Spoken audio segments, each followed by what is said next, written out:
네, 이제 79페이지부터 보겠습니다. 이 시간에는 부가가치세 개념 중에 과세기간부터 살펴보도록 하겠습니다. 자, 과세기간이라는 건 상당히 중요하죠. 우리가 과세기간이라는 건 우리가 부가가치세 신고를 몇 번 나누어서 신고할 것이냐 이런 것이 이 과세기간으로 결정이 되기 때문에요. 부가가치세 과세기간은 일반 과세자와 간이 과세자로 구분해서 봐야 됩니다. 그래서 아까 말씀드린 일반 과세자는 1기와 2기로 나누어서 과세기간이 나누어져 있어요. 1기, 2기. 1기 하면 1월부터 6월, 즉 상반기가 되고요. 2기는 7월 1일부터 12월 31일, 즉 하반기가 2기가 되겠습니다. 간이 과세자는 나누지 않습니다. 1월 1일부터 12월 31일을 과세기간으로 보기 때문에 간이과세자는 1년에 한 번 신고 납부하는 것이죠. 자, 그 다음에 이 부가가치세 과세기간이 만약에 사업을 신규로 시작하는 자의 과세기간은 그럼 어떻게 따지느냐? 1월 1일부터 꼭 따지거나 7월 1일부터 따질 필요 없는 거죠. 예, 간이과세자의 경우도 1월 1일부터 따질 필요 없이 그 사업을 새로 개시한 날부터 개시한 날이 속하는 과세기간의 종료일을 과세기간으로 본다. 개시일이 속하는 과세기간의 종료일까지 당연히 그래야 될 것이고, 또 폐업을 하는 경우도 폐업을 했는데 꼭 6월 말까지 기다리느냐 이거예요. 예를 들어서 3월 30일 날 폐업한 사업자다 그러면 그 폐업한 사업자는 바로 폐업일까지만 해서 과세기간을 따집니다. 그러면 언제부터냐? 과세기간의 개시일이니까 만약에 3월 30일 날 폐업을 한 사업자라고 한다면 1월 1일이 되죠. 1월 1일부터 폐업을 3월 31일에 했어요. 3월 30일 그러면 3월 30일까지를 과세기간으로 본다. 네, 어찌 보면 당연한 것들이에요. 그래서 이 과세기간의 개념 이거 알아두시고, 또 하나는 간이과세를 포기하는 경우에는 또 과세기간이 두 개로 쪼개져야 되겠죠. 간이과세자로 보는 과세기간과 일반 과세자로 보는 과세기간이 나눠집니다. 그러면 이제 여기서 간이과세를 이걸 왜 포기할까? 아까 말씀드렸는데요. 간이과세자는 연간 그 매출액이 4,800만 원 이하인 그 소매 사업자들을 우리가 간이과세자라고 하는데, 나는 간이과세자를 포기하겠다 이거예요. 그거는 이제 이유가 이런 이유가 있습니다. 이 간이과세자이긴 한데 내가 지금 앞으로 내가 우리 동네에 큰 기업이 들어왔어요. 그래가지고 나는 평소에 마을 사람만 상대로 해서 이 사업을 했었는데, 큰 기업이 오면서부터 기업체에서 우리 회사에 거래를 해주면서 세금계산서를 요구한다. 우리 기업체에서는 세금계산서 요구를 합니다. 돈을 쓰면. 근데 간이과세자는 세금계산서 발급이 불가능해요. 간이과세자는 세금계산서 발급을 못합니다. 그러면은 빨리 일반 과세자로 전환해가지고 다음 달부터는 세금계산서 발행해 주겠습니다 하고 거래를 유지해야 되잖아요. 그게 그래서 간이과세를 중간에 과세기간 중에 포기를 합니다. 자, 예를 들어서 3월 30일 날 내가 간이과세 포기를 했어요. 그럼 한번 볼까요? 간이과세자의 과세기간은 해당 과세기간의 개시일 1월 1일이죠. 포기 신고일이 속하는 달의 마지막 날 3월 31일까지. 그래서 3월 30일 날 포기 신고를 했다. 오늘 세무서에 가서 포기 신고했어요. 그러면 간이과세자로서의 과세기간은 1월 1일부터 3월 31일 3개월치는 간이과세자 신고로 과세기간을 따져서 신고하면 되고, 그 다음에 일반 과세자의 과세기간은 신고일이 속하는 달의 다음 달이 돼야 되겠죠. 그래서 다음 달 1일부터 과세기간의 종료일까지를 일반 과세기간의 과세기간으로 따지면 된다. 자, 과세기간 우리 일반 과세자와 간이과세자의 과세기간 요 두 가지를 구분하는 거 이거 매우 중요한 거고요. 자, 그 밑에 보시면 부가가치세의 또 과세기간을 하나 더 정리했습니다. 예정 신고기간이라고 했는데 사실은 과세기간인 거죠. 예정 신고기간, 뭐 과세기간이라고 보셔도 됩니다. 네. 자, 예정신고라는 게 있다는 거예요. 예정신고. 그래서 일반적인 경우라면은 예정신고는 일기 때가 1월 1일부터 3월 31일까지. 예. 원래는 일기가 1월 1일부터 6월 30일까지죠. 6개월치인데 3개월치는 예정신고 기간, 과세기간으로 봐요. 예정신고 과세기간. 2기도 앞에 3개월. 앞에 3개월.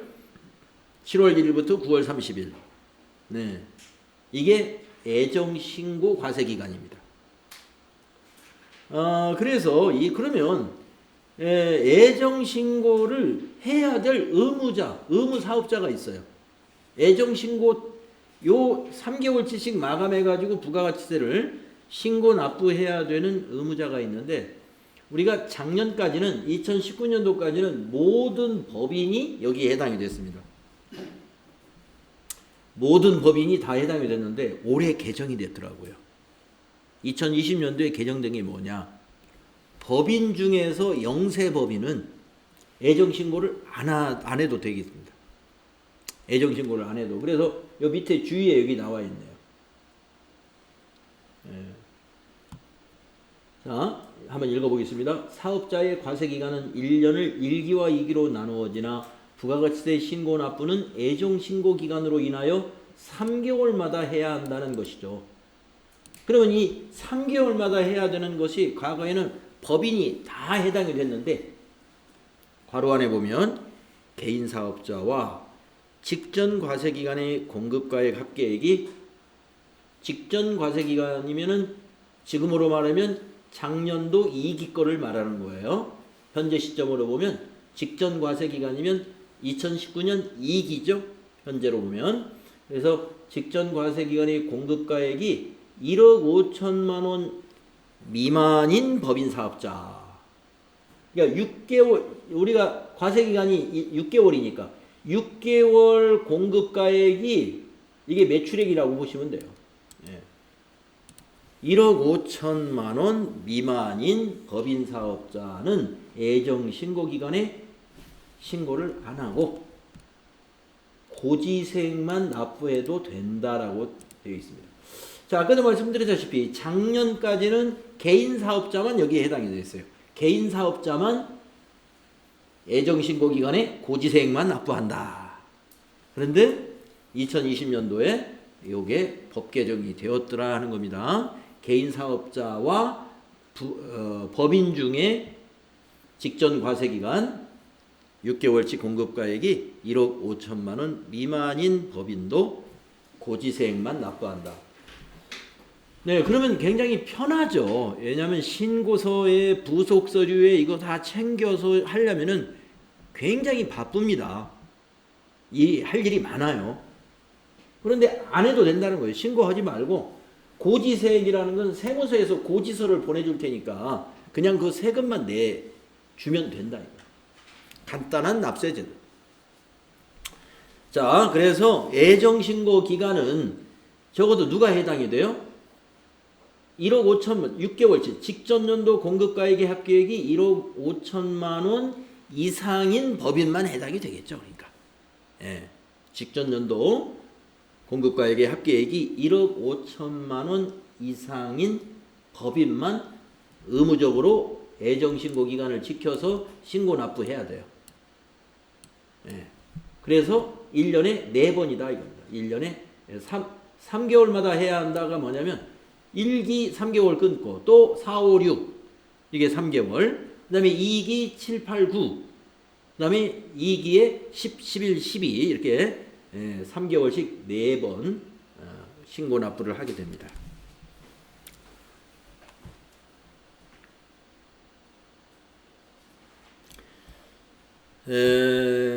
요게 이제 개정이 된 거 여러분 알아두시면 되겠고요. 그 다음에 이제 다음에 또 이제 이거 예정신고와 관련해서 문제를 풀다 보면 또 다른 설명이 나옵니다. 애정신고에 관한 얘기. 그때 또 추가로 일단 그때 가서 알면 되고요. 우선 지금 단계에서는 애정신고 기간이 3개월씩 끊어진다. 이거 알고 계시면 되겠습니다. 자, 그 다음에 납세지에 대한 게 있어요. 세금을 어디다 납부해야 되느냐. 납세지. 그래서 원칙과 특례를 알아야 되는데요. 납세지란 무엇이냐? 납세지는 어디냐? 하는 것을 여기서 납세지는 사업장별로 이행하라. 이런 말이에요. 사업장별로 이행해야 된다.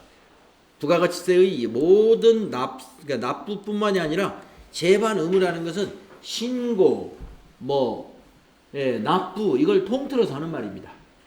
사업장별로 이행하는 게 원칙입니다. 부가가치세법상의 모든 재반 의무, 여러 가지 의무가 있지만 제일 중요한 게 신고 납부하는 거예요. 부가가치세 신고 납부하는 게 가장 중요한 의무인데 그러한 신고 납부를 사업장별로 이행하라. 사업장별로. 사업장별로 이행하라. 그러면은 이 사업장별로 이행한다고 봤을 때 그러면은 업종별로 사업의 그 종류별로 사업장을 어디로 봐야 되느냐? 우리 기업들이 사업장이 여기저기 애매한 경우도 있잖아요. 그래서 업종별로 좀 정리를 여기다 해놨습니다. 사업장이라는 정리. 그렇게 굉장히 중요하진 않은데 그냥 그래도 알아둘 필요가 있어요. 이거. 광업은요. 광업 아시죠? 탄광 같은 거. 뭘 채굴하는 업체. 그러면 사무실은 이천에 있는데 탄광이 저쪽 강원도 어디에도 있고 제주도에도 하나 있다고 볼까요? 제주도에서도 뭘 캐고 강원도에서도 뭘 캔다. 그러면 사업장이 강원도냐 제주도냐 이겁니다. 그 탄광이 있는 곳도 광산도 거기도 사업장이냐 아니다 이거죠. 광업의 경우는 사무소, 광업사무소, 사무소 있는 데를 사업장으로 본다 이거. 제조업은 제품을 완성하는 장소가 사업장이라고. 그 다음에 건설업, 운수업, 부동산 매매업은 좀 현장이 그러니까 사업장이 막 옮겨 다니는 그런 특성이 있죠. 건설업은 만약에 아파트 건설업이다 그러면 이천에서만 집을 짓는 게 아니라 서울에도 집을 짓고 부산에 가도 짓고 광주에도 짓고 그럴 거란 말이에요. 운수업도 그렇죠. 이천에서 운수업을 한다고 해서 차가 이천에서만 뺑뺑 도는 게 아니라 전국을 다 누비고 다니잖아요. 부동산 매매업도 그렇잖아요. 건물이나 토지를 이천가만 사는 게 아니라 전국 어디 거든 다 살 거란 말이에요. 그래서 이런 경우도 법인은 등기부상 소재지 개인은 업무를 총괄하는 장소니까 다 사무소라는 얘기입니다. 사무소. 매물이나 이런 것을 가지고 따지는 건 아니다. 그 다음에 무인 자동 판매기도 마찬가지예요. 무인 자동 판매기도 판매기가 여기저기 있을 텐데 업무를 총괄하는 장소니까 사무소가 되겠죠. 사무소가 있는 위치를 사업장으로 보겠다. 다단계 판매원도 결국에 보면 사업장입니다. 사무소. 다단계 판매원도 주된 사업장이라고 했으니까. 그 다음에 부동산 임대업. 요게 특이해요. 여기는 사무소가 아니에요.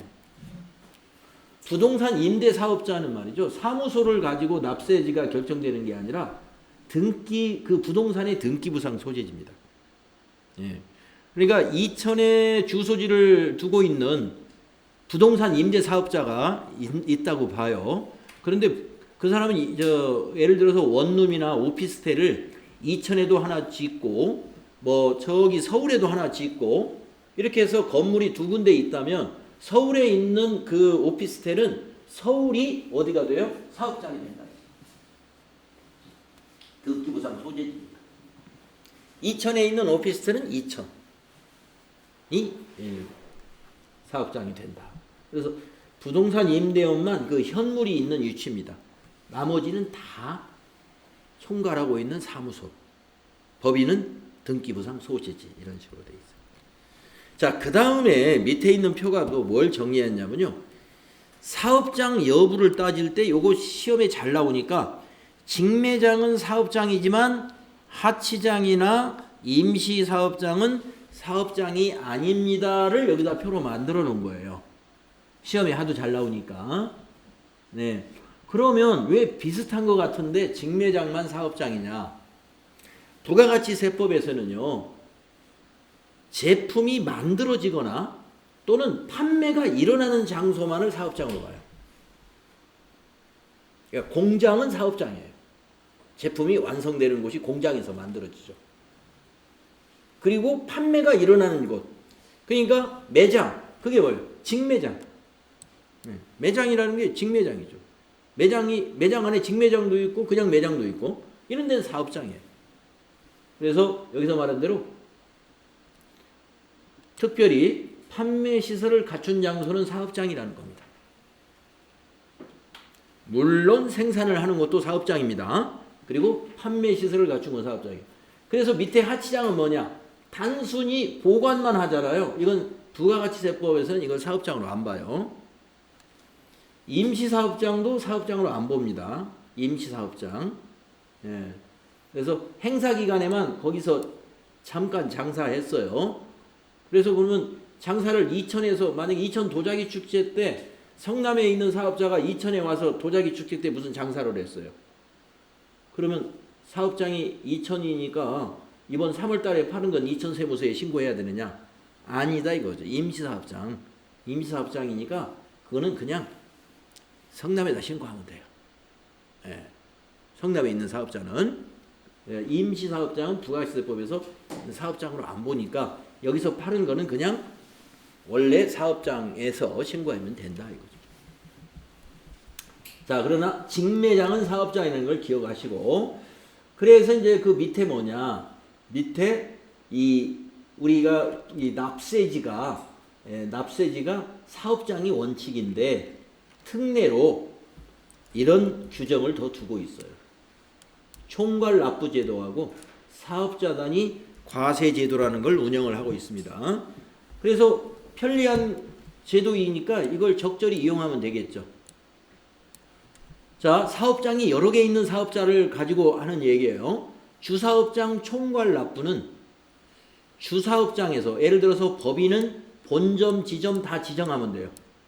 본점이든 지점이든 법인은 지정할 수 있고, 개인 사업자이라면 주사무소 아무데나 하나 지정을 하면 주사무소가 됩니다. 주사무소를 원칙으로 하고 있어요. 그래서 총괄하여 납부할 수 있는 제도입니다. 그러니까 법인 같으면 1년에 세금을, 부가가치세를 4번을 납부해야 될 텐데, 우리가 이제 4월 25일, 7월 25일, 10월 25일, 1월 25일 이때 이제 그 납부를 한단 말이에요. 네. 그럼 뭐 사업장이 여러 군데 있는데 그걸 납부를 같은 날 각 지역을 돌아다니면서 납부한다. 이거 굉장히 번거로운 일이에요. 네. 그래서 신고는 각 사업장에서 하고, 신고는 세금 납부는 그럼 총괄해서 납부해도 좋다. 이게 총괄납부제도입니다. 이 총괄납부제도는요, 여러분이 기억해야 될 게 신고는 사업장별로 하는 거예요. 신고는 납부만, 이 제도 이름 자체가 총괄납부라고 되어 있잖아요. 총괄납부제도. 그 옆에 있는 사업자 단위 과세라는 것은 이 사업자죠. 사업장이 아니라 사업자니까 사업장하고 관계없는 거예요. 자, 사업장이 둘 이상인 사업자가 사업자의 본점이나 주사무소에서 총괄하여서 모든 걸 다 하는 것이 이게 사업자 단위 과세제도입니다. 모든 거. 신고뿐만이 아니라 납부, 그 다음에 세금계산서 발급, 이것도 그냥 사업자 등록도 하나예요. 사업자 등록번호가 그게 하나인 거죠. 예, 하나, 사업자 등록번호 하나 가지고 모든 사업장이 있는 거 전부 세금계산서 발행도 하나의 사업자 번호로 발행하고, 이렇게 할 수 있는 제도가 사업자 단위 과세 제도입니다. 그래서 편리한 걸 적용하시면 되는데, 이게 이제 기업이 이렇게 편리성만 보고 우리가 기업을 운영할 수는 없어요. 이제 사업가들은 그 지역하고 또 친화를 이게 친화력, 그러니까 지역하고 잘 어울려야 되잖아요. 지역하고. 그렇기 때문에 예를 들어서 이제 뭐 공장 같은 거 뭐 하려고 하면은 지역 주민들하고 잘 그 호흡을 맞춰 나가야 돼요. 주민자치, 아니 그 지역 내에 또 지방자치단체나 이런 데하고. 근데 세금은 서울에다 내고, 예를 들어서 이게 이천에는 뭐 이렇게 뭐 배기가스, 아니면 폐수 이런 거만 막 흘려 보내고, 만약에 그렇게 한다고 가정을 해봅시다. 그러면 그 기업이 그 지역에서 살아남기 힘들죠. 예. 안 좋아한단 말이에요. 예. 우리 세금을 여기다 내줘야지. 뭐 이런 것들. 그래서 이런 거 저런 걸 고려해서 이걸 정할 수 있겠습니다. 편리하다고 다 이것만 할 수는 없겠죠. 자, 아무튼 이런 제도를 이용할 수 있다는 거. 그래서 사업자 단위 과세 제도는 그야말로 한 군데서 다 할 수 있어요. 그래서 법인은 본점, 개인은 주사무소를 정해서 할 수 있다는 겁니다. 그 다음 페이지에 있는 이 표가 다시 한번 이 주사업장 총괄 납부는 이런 것은 사업장별로 해야 되고, 납부하고 돈 환급받는 것만 주사업장에서 하는 것입니다. 하는 겁니다. 그러나 사업자 단위 과세 제도는 여기서부터 여기까지 모두를 다 적용한다. 사업자 단위로 전부 적용한다. 신청을 하려면요, 과세기간 개시 20일 전까지 신청하면 돼요. 두 가지 제도 똑같습니다. 그러니까 이제 지금 신고, 만약에 내일 신청을 한다 그러면 4월부터 적용은 안 되죠. 이게 2기 확정부터 적용 못 하죠. 20일 전이 아직 지나버렸으니까. 그러면 이제 내일 신고하면은 2기 예정 때부터 적용할 수가 있죠. 7월 1일부터. 그래서 과세기간 개시 20일 전까지다. 포기도 마찬가지. 그렇게 했더니 편리해서 잘하긴 했는데 지역에서 너무 눈치를 봐서 안 되겠어. 그러면 다시 포기. 신청했다가 포기할 수도 있다.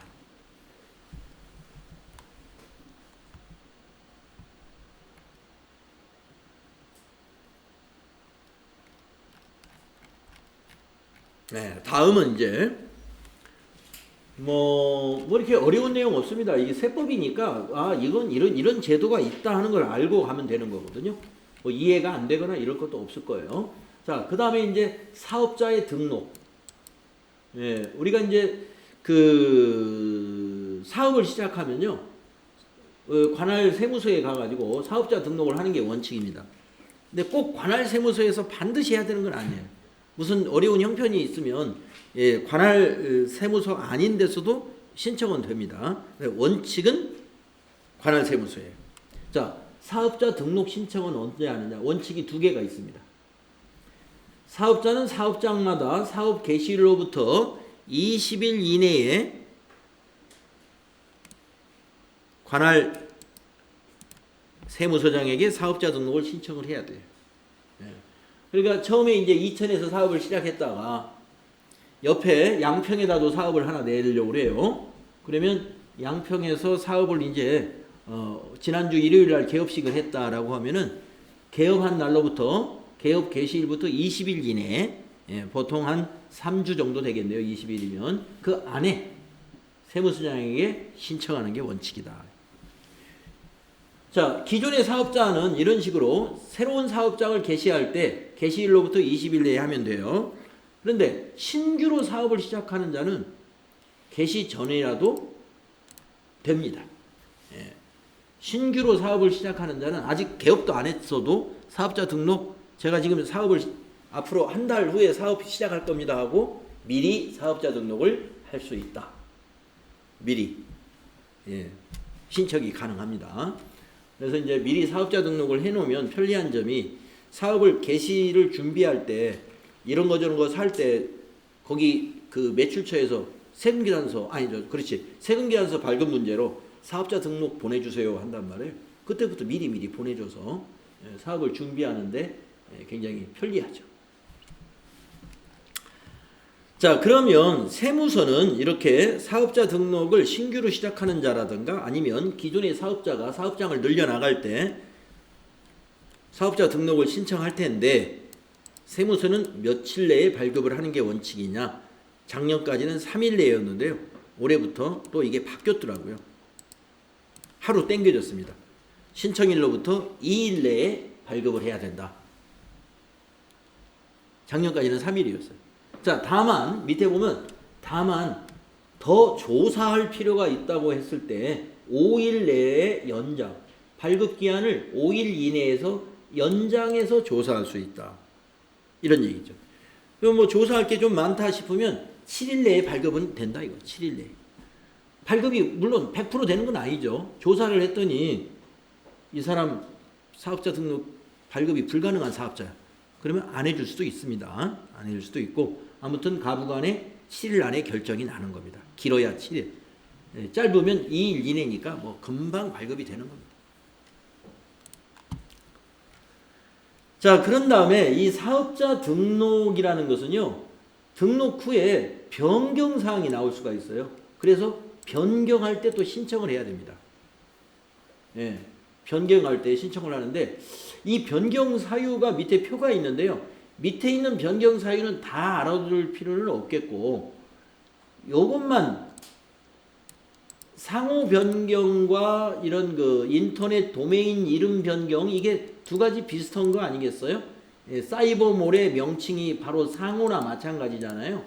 예, 통신 판매업자들의 사이버몰 명칭, 그 다음에 인터넷 도메인 주소가 이 아날로그 사업자로 말하면 이 저기 상호나 마찬가지입니다. 자, 즉 다시 말해서 상호 변경이나 상호 변경과 유사한 것은 신청일 당일에 재발급이 가능해요. 예, 신청일 당일에. 그러니까 제가 상하탑 컴퓨터 학원을 상하탑 전산 회계 컴퓨터 학원 뭐 이렇게 바꾼다든가 학원 이름 그렇게 바꾼 곳 참 많습니다. 컴퓨터 학원에서 전산 회계 많이들 하거든요. 네. 그래서 학원 이름이 굉장히 길어졌어요. 무슨 전산 세무 회계 그리고 점 찍고 컴퓨터 학원 이렇게. 네. 옛날에는 우리 학원 명칭에 교수 과목을 반드시 포함해라라는 그런 그 법조항이 있었어요. 근데 요즘은 그건 없어진 것 같습니다. 확실히는 모르겠는데 요즘은 그냥 상하탑 컴퓨터 학원이 아니라 그냥 상하탑 학원 이렇게 해도 이 상호 변경이 가능한 것 같아요. 교육청에서 해줘요. 그러니까 그것을. 옛날에는 그게 안 됐습니다. 교수 과목을 거기 넣어야 돼요. 그러니까 교수 과목이 만약에 디자인까지 들어간다 그러면 학원 이름이 상하탑 전산 세무회계 컴퓨터 디자인 학원 이렇게 해가지고 학원 이름이 엄청 길어지는 그런 학원들을 보셨죠? 아마 보셨을 거예요. 인터넷에서 찾아보면. 옛날 법을 적용해가지고 이렇게 길어졌어요. 자, 그래서 그런 상호 변경은 당일날 되니까 아주 쉽게 된다는 거죠. 그리고 나머지는 뭐예요? 나머지는 3일 내에 재발급이 가능하다 하는 겁니다. 근데 이 나머지에서 여러분이 이제 주의해야 될 게 여러분 자기 이제 회사 여러분 사업자 등록증 자기 거 회사 많이 잘 아시죠? 뭐뭐 들어있는지. 자, 여러분 사업자 등록증에 전화번호 있습니까? 없죠. 그러니까 당연히 전화번호의 변경은 변경 사유가 아니다 이거예요. 그런 거 정도 아시면 돼요. 예. 그런 거 가끔 시험에 나오더라고요. 전화번호의 변경은 신청일로부터 3일 내에 재발급한다. 전화번호 변경은 신청 사유도 아니에요. 주소는 들어가 있나요? 예, 주소는 그러니까 변경 사유가 되는 겁니다.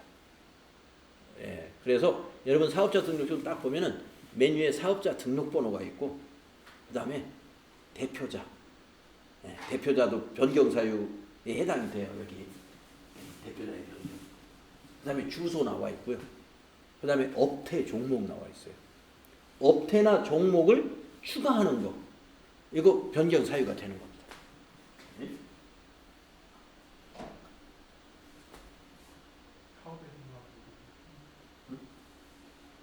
왜 있죠?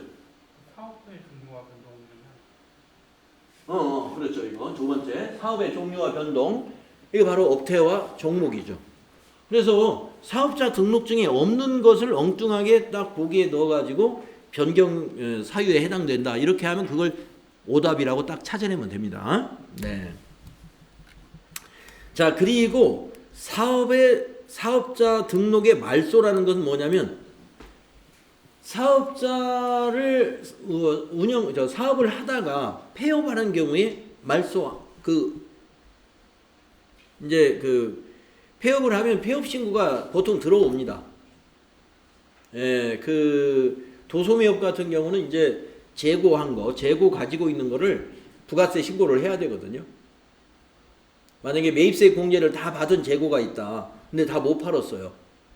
그러면 자기가 소비한 걸로 해서 부가세 납부해야 됩니다. 그래서 이제 그런 신고에 의해서 말소 신고를 할 수 있고, 만약에 세무서장이 그걸 확인을 해서 세무서장은 이러한 사업을 폐업했거나 사실상 사업을 시작하지 아니하게 되는 경우는 뭐냐? 사실상 사업을 시작하지 아니한 경우라는 것은요. 만약에 사업자 등록을 3월 달에 해 갔습니다.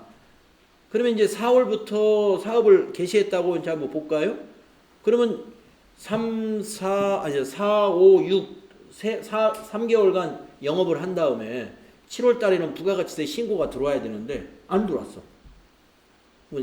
이분이 신고를 누락시켰나? 네, 누락시켰나 하고 좀 누락시킬 수도 있죠. 그건 이제 무신고 가산세 이제 나중에 내면 되죠. 근데 또 7, 8, 9, 2기 예정신고 만약에 법인 같으면 들어와야 돼. 그래서 신고가 또 안 들어와. 예. 그리고 또 국세청에 이제 요즘은 세금계산서를 전자로 발급하니까 국세청에 하여튼 매입이든 매출이든 뭐가 자료가 올라와야 되는데 사업자 등록을 해갔는데 뭐 한 6개월간 아무런 자료가 발생을 안 해요. 매입 매출이. 그런 사람들은 뭐예요? 그런 사업자는 사실상 사업을 시작을 안 한 거죠. 그러면 지체 없이 말소해야 한다 이런 얘기입니다.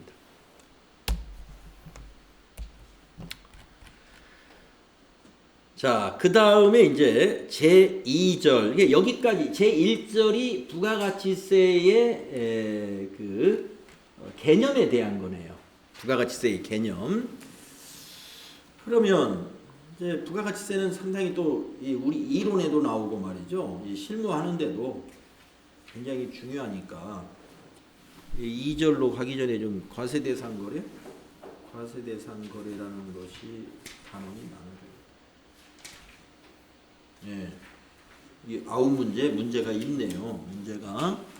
그래서 9문제는 다 못 풀더라도 자 여기 2절은 잠시 좀 접어놓으시고 218페이지로 가서 지금까지 했던 거 한번 복습 한번 해봅시다. 예. 부가가치세 이론은 그럼 어떻게 문제가 나올까?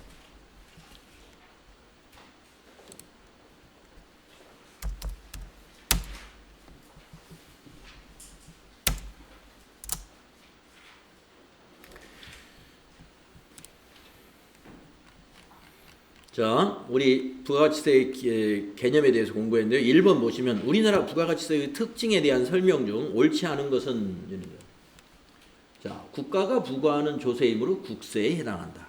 맞죠? 납세 의무자는 부가가치세법상 사업자이나 담세자는 최종 소비자이다. 맞죠? 매출세액에서 매입세액을 차감하여 납부세액을 계산하는 전단계 세액공제법을 적용한다. 맞죠? 그럼 4번에 뭐가 틀렸네요? 납세 의무자의 부양가족 수 등의 인적사항을 고려하는 인세이다. 틀렸네요. 물세라고 그래요. 이 부가가치세는 인세에 대응되는 개념의 세가 물세입니다. 물세. 예. 그러니까 물세라는 건 뭐냐면 그 과세가 이 재화가 어떤 가치냐에 따라서 똑같이 세금을 부과하는 그런 것이죠. 그러니까 컴퓨터 100만 원짜리를 소비했으면 누가 소비했든 간에 관계없어요. 컴퓨터 100만 원어치 거기에 대해서 동일한 세율과 세금을 적용하는 게 물세. 인세는 뭐냐? 앞에서 말한 납세 의무자의 부양가족을 고려해서 과세하는 거예요. 그 대표적인 게 여러분 급여 받을 때 납부하는 소득세가 인세인 거죠. 그래서 똑같이 월급여를 300만 원 받아도 납부하는 소득세는 다릅니다. 300만 원 받는 월급여자가 독신인자와 만약에 결혼해서 배우자도 있고 자녀가 하나 있다 한 경우에 당연히 다르죠. 네. 납세 의무자의 부양가족 수를 반영해서 거기에 과세하는 그걸 반영해서 과세하는 세를 인세라고 하는 거예요. 자, 부가가치세는 물세입니다. 우리나라 부가가치세의 특징에 대한 설명으로 옳지 않은 것은 1번 중간 유통 단계에서는 과세하지 않고 이거 틀렸네요. 네. 네. 부가가치세는요. 모든 유통 단계마다 다 과세가 돼요. 공장에서 도매상에 넘길 때, 도매상에서 소매상으로 넘어갈 때, 소매상에서 소비자로 넘어갈 때 전부 각 단계마다 부가가치세가 과세되죠. 그래서 1번 잘못됐죠. 네. 자, 다음에 3번은 부가가치세의 납세 의무에 대한 설명으로 옳은 것은 옳은 거 1번 영세율이 적용되는 사업자는 매출세액이 발생하지 아니하므로 납세 의무자가 아니다. 틀렸어요. 자, 이 납세 의무자입니다. 영세율을 적용받는다 하더라도 납세 의무자예요. 납세 의무자. 환급 받아야죠. 신고해가지고. 1번 틀렸고요. 재화를 수입하는 비사업자는 납세 의무자가 아니다. 수입하는 경우에는 비사업자도 납세 의무가 있죠. 틀렸고. 영리 목적 없이 사업상 독립적으로 용역을 공급하는 자는 납세 의무자이다. 네. 영리 목적이 있든 없든 납세 의무자가 됩니다. 다음 사업자 등록 그러면 옳은 게 3번인가요? 그렇죠. 영리 목적 없더라도 사업상 독립적으로 용역을 공급했다면 납세 의무자가 되는 겁니다. 3번이 여기서는 옳은 설명이고요. 4번은 뭐가 틀렸나 볼까요? 사업자 등록 없이 부가가치세가 과세되는 재화를 공급하는 사업자의 경우에는 부가가치세를 신고 납부할 의무가 없다. 그러면 전부 다 사업자 등록 안 하면 부가가치세 신고 안 하고 편하겠는데요? 그럴 리가 없겠죠. 나중에 미등록 가산세까지 내야 돼요. 그래서 4번도 의무가 없는 게 아니라 의무 당연히 있고 더불어서 세금을 더 내야 됩니다. 그래서 4번도 틀렸더라. 네, 이제 시간이 거의 됐으니까요. 4번부터 9번까지는 내일 같이 풀고 다시 교재 앞으로 가서 이제 과세 대상부터 또 정리를 해볼게요. 여기 적어놓으시고요. 내일 4번부터 같이 풀겠습니다. 혹시 질문 있으시면 질문하시고요. 오늘은 여기까지만 하겠습니다.